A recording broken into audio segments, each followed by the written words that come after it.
Welcome to another inspiring episode of the Elite Expert Insider Podcast. Hosts Melanie Johnson and Jenn Foster are the owners of Elite Online Publishing. They're both Wall Street Journal, USA Today bestselling authors. We're really glad you're here because this podcast was designed for you. Meet industry experts that share their secrets and strategies. Get successful results for your business in money, relationships, health, and your life. Each episode is going to inspire you to take action towards reaching your greatness.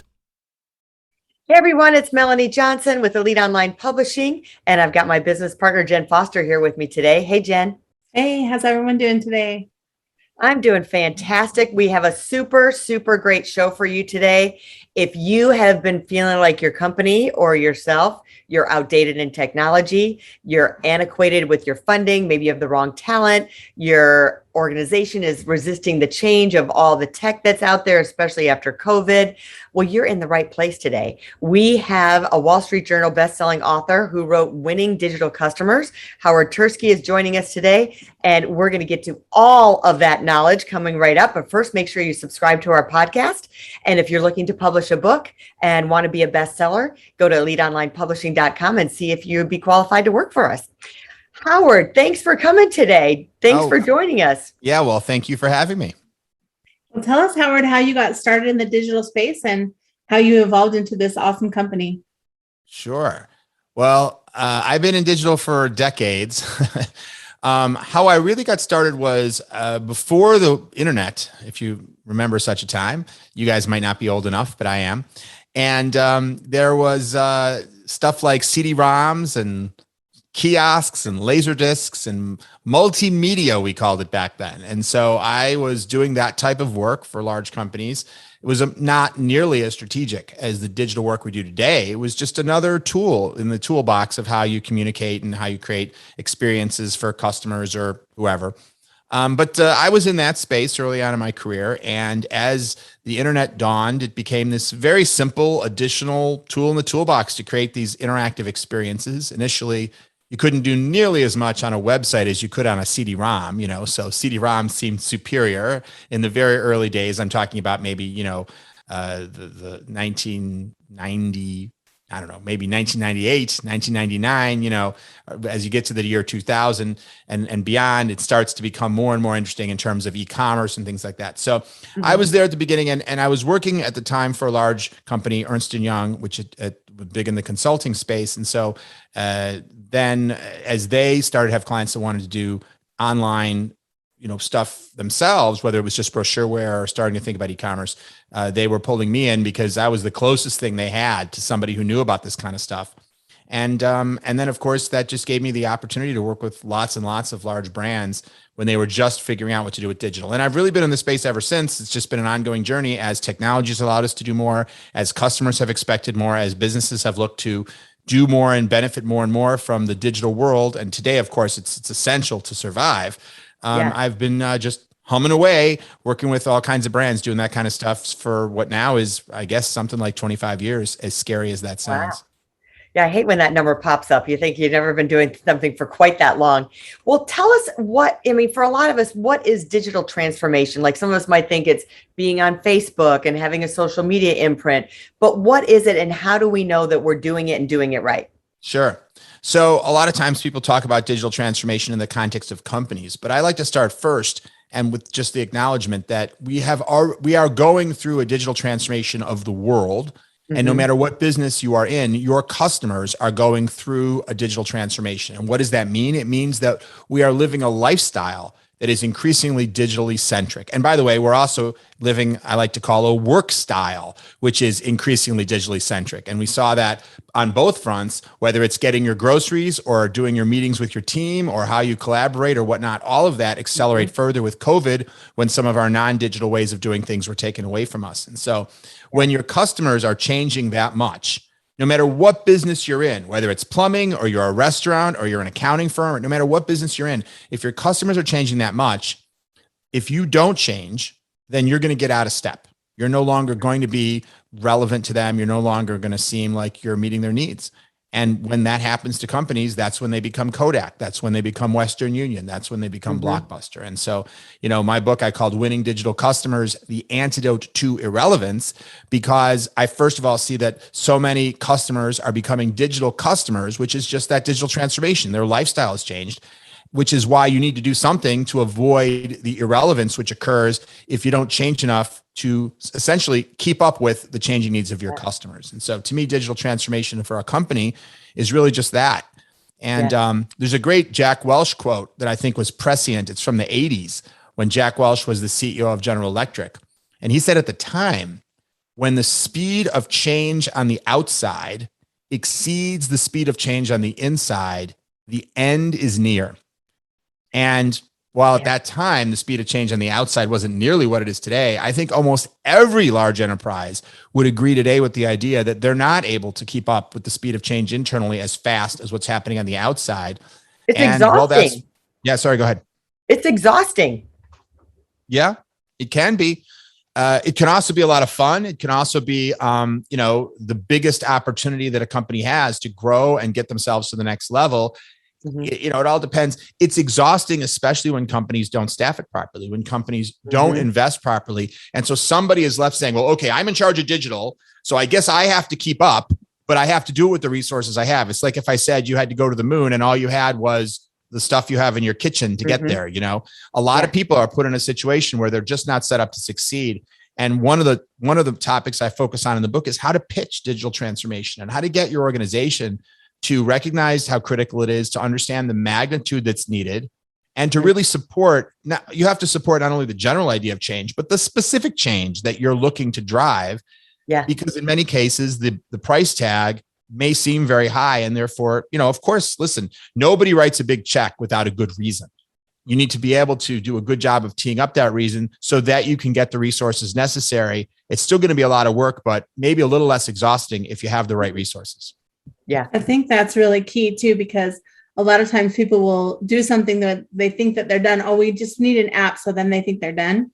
And then they get the app and then they're like, wait, now we need an NFT, or now we need this new thing that's coming out, whatever this is. Right.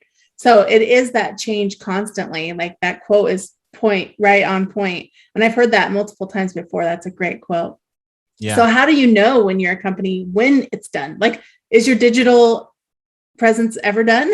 Because things always change. Yeah, well, no, it's not done because the transformation of the world continues. There are times, if you look at history, there are times when there's been a lot of transformation and growth in industry. Like, for example, when electricity first became possible and all factories were being transformed from operating on steam power or operating on rivers to being electrically powered. Now, this is a long time ago, but that was a time of great change. There are other times, and if you sort of didn't jump on the bandwagon, it was going to be pretty hard to be sustainable business. But there are other times when change is more muted and slower. We're living right now in a time of great change, which means that the question right now is not really, it's like being in a race, but the finish line keeps moving. And so, it's not really a question of when you're done. It's a question of, am I keeping pace? And then to answer that question, I think you can see it in your customers. What's happening with your customers? What's your NPS? What's your level of customer satisfaction? Are you getting more customers or less customers? Your revenue going up, is going down? What's happening in the competitive landscape? The success of any business is primarily measured, in my experience, by looking at the customers and the customer's behavior. So if you're not getting the level of customer satisfaction that you're looking for, or that your competitors are getting, you're not loyalty. Let me put it the other way.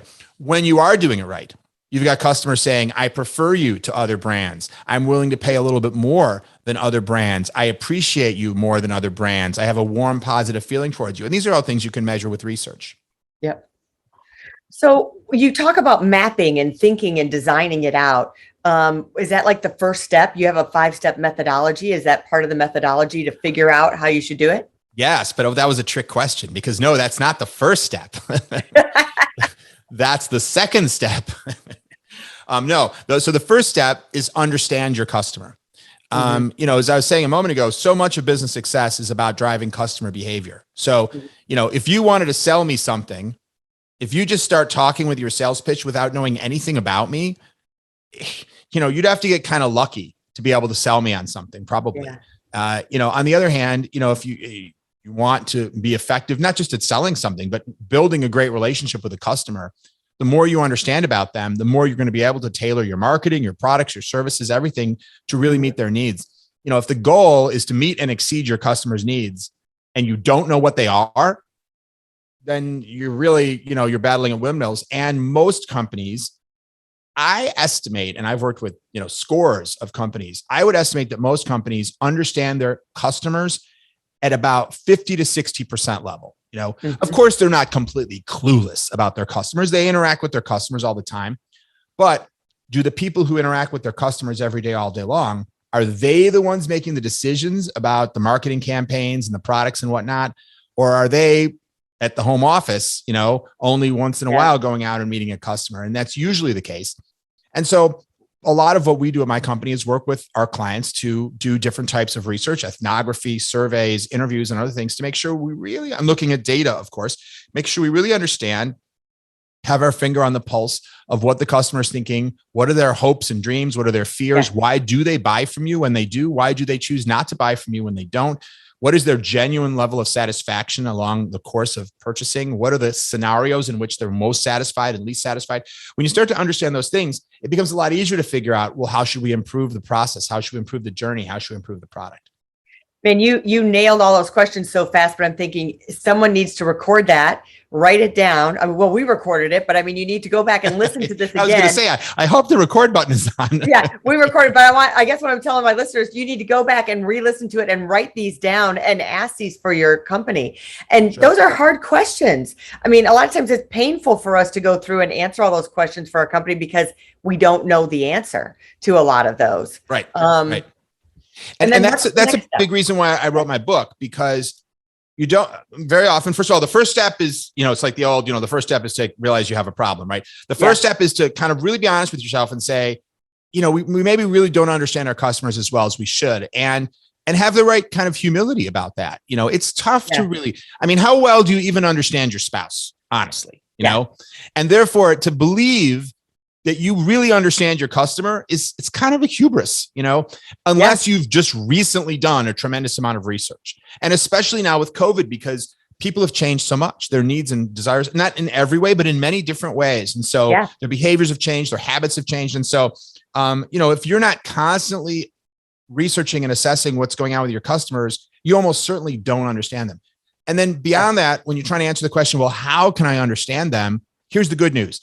There's like a whole science of that. You don't have to figure that out on your own. And about 25% of my book is all about how do you do that? And I go through dozens of different methods and techniques, from social listening to customer interviewing to surveying. And I give a lot of very specific tips and examples and techniques. And even you can download templates and tools. So what I'm trying to do in this book is in part empower teams that say, we want to understand our customers better. Great. It's not just about like straining. What if I do this? Will I understand my customer better? No. There's very specific activities that you can engage in, which will give you that kind of information. And personally, I think it's fascinating. I think it's fun and interesting stuff.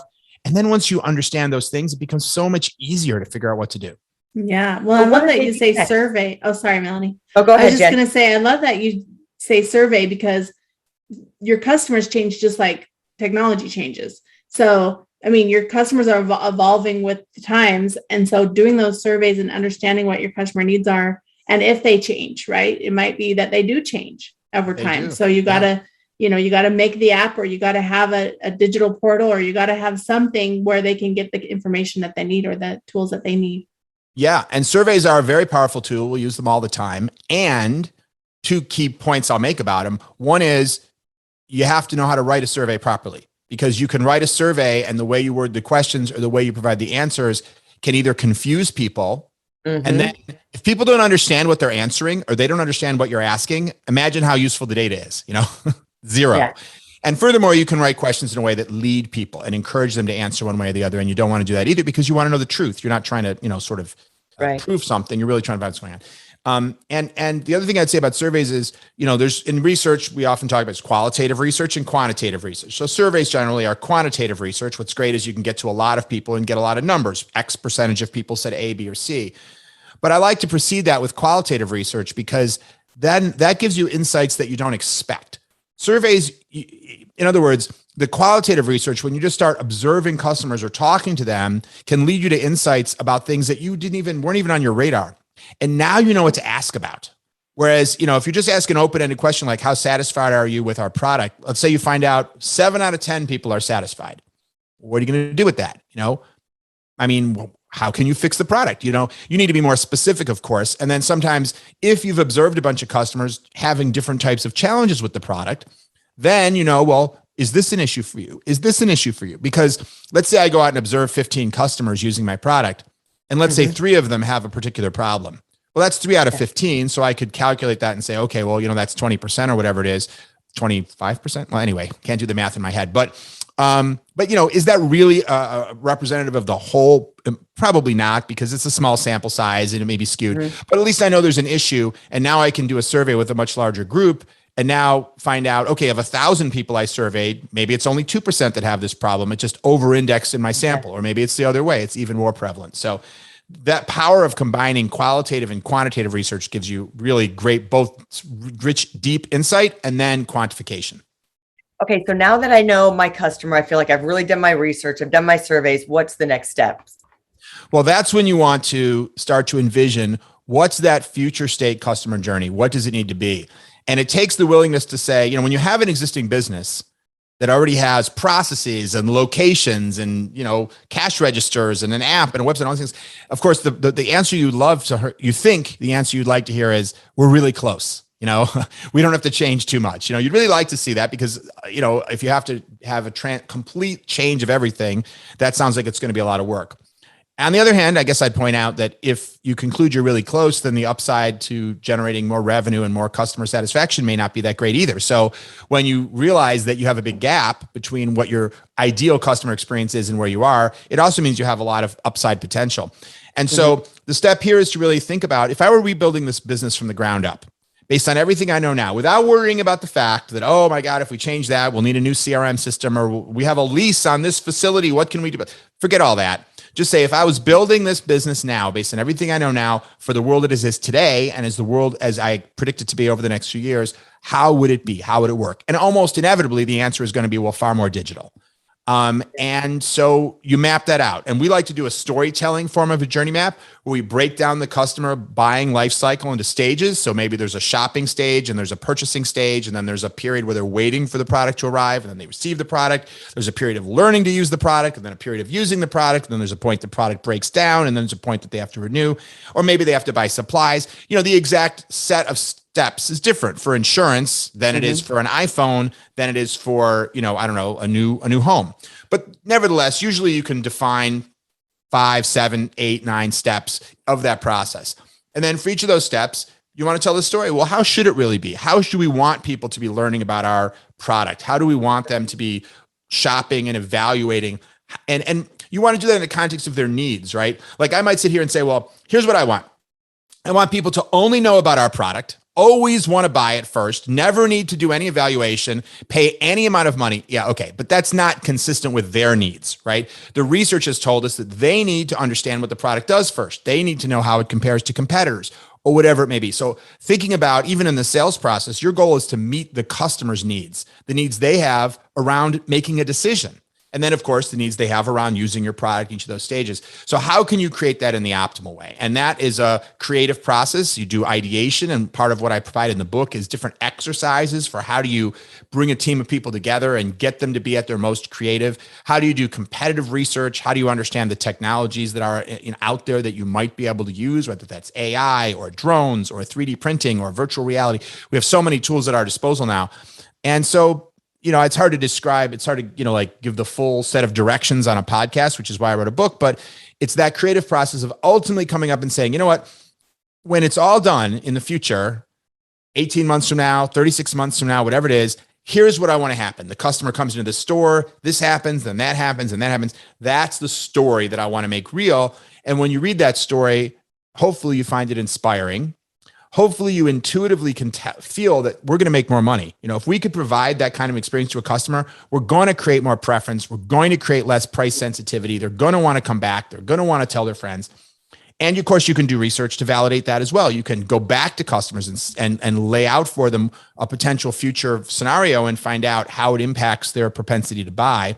And then the third feeling you might have is intimidated. You might think, oh my God, how are we going to get from here to there?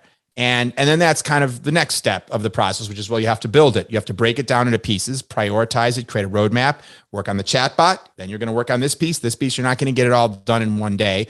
And in the book, we talk a lot about the principles of design thinking, which is a set of methods to help aim the design of products like apps or chatbots, or even an in-store experience, to make sure that as you build out the details of it, you're staying aligned with what's really going to work well for the customer. That was a great explanation. Thank you. Yeah. It was a great question. Yeah. Tell us where people can go to find your book and to get more information about you and your website. Sure. Absolutely. So the book has a website. You can go there at winningdigitalcustomers.com, winningdigitalcustomers.com, all one word. And of course, you can buy the book pretty much anywhere that you would normally buy books. There's links from that website to, Amazon and Apple Books and Barnes & Noble. And of course, you can go to those places and find the book there as well. If you go to the website for the book, though, you can also download the first chapter for free. So if you just want to check that out, you can do that. And there's other content there as well. And it's also, you can find me on LinkedIn. Beside the book, I publish a lot. I put out a lot of articles, and I do a live cast and a podcast. And you can find my podcast wherever you get your podcast. It's also called Winning Digital Customers. But find me on LinkedIn, because that's sort of a good launching place. That's kind of the center of my universe, if you will. And I'm posting there almost every day. I love it. We can find you everywhere. That's what we tell our clients to do. Be everywhere. That's where you are. I love it. So thanks for all that great information. Tons and tons of information. I suggest you go run out and get the book if you want more of those details, and grab the first chapter if you just want to get a sampling of it. That's it for our show. Remember to subscribe. And if you're looking to become an author and write your book, contact us at eliteonlinepublishing.com. Hit the submission button, and we'll see if you're a good fit. We'll see you next time. Bye. Bye. Thanks so much. Hey, are you looking to increase your revenue, build credibility, and elevate your brand? This podcast is brought to you by Elite Online Publishing, an innovative publishing and full spectrum marketing company. They will publish and market your book to make it a #1 bestseller. Becoming an author is the best way to market your business. So contact them at eliteonlinepublishing.com today. All of their authors become #1 bestsellers.